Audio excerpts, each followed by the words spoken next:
ఒంటరిగా ఆడపిల్ల పడేశారు.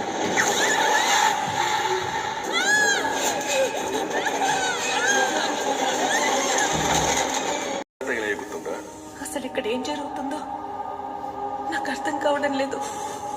నన్ను ఇక్కడి నుంచి తీసుకెళ్ళిపోండి, నన్ను ఇక్కడి నుంచి తీసుకెళ్ళిపోండి.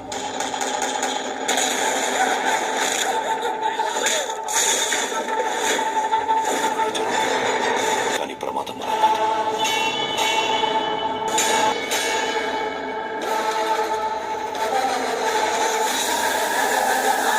ఎప్పుడు పడితే వాడు రావడానికి, ఎప్పుడు పడితే అప్పుడు పోవడానికి ఏదేమన్నా పశువులు తొట్ట, బాగమతి అడ్డా, లెక్కలు తేలాలి.